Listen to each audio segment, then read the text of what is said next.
Eu nunca vi um homem tão talentoso. Ele realmente construiu uma ponte giratória do estado de Cabo, com engrenagens e trilhos no meio da floresta.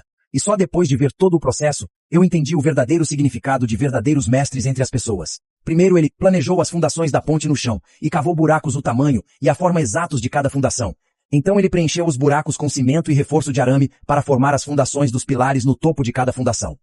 Ele inseriu uma estrutura de arame verticalmente para formar os corpos dos pilares. Embora o pilar central fosse maior do que os pilares laterais, o método de construção era o mesmo.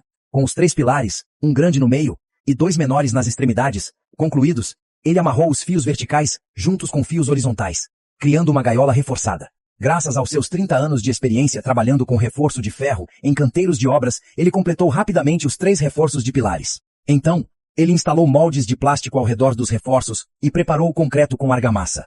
Para o pilar central, ele também incorporou um componente-chave, uma base rotativa, feita de um disco de corrente. Usando cimento seco, ele removeu os moldes e cortou um ladrilho circular, prendendo-o à base rotativa para formar uma roda de roleta rotativa. Ele então aparou o excesso de parafusos para que o disco pudesse girar livremente. O motor que alimenta este disco é alimentado por uma pequena coluna ao lado do pilar central.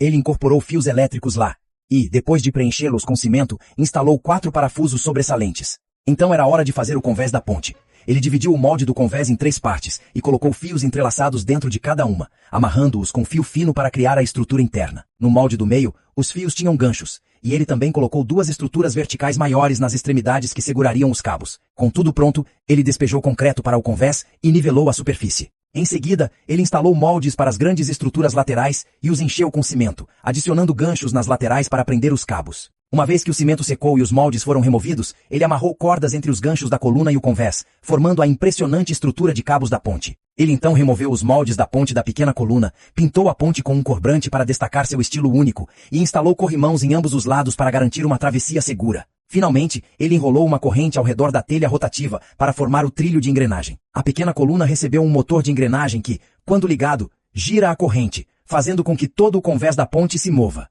Assim, foi concluída esta ponte de cabos, rotativa, de engrenagem e ferrovia. Uma verdadeira obra-prima. É impossível não admirar a incrível habilidade e criatividade desse homem. Então, como você avaliaria esta ponte?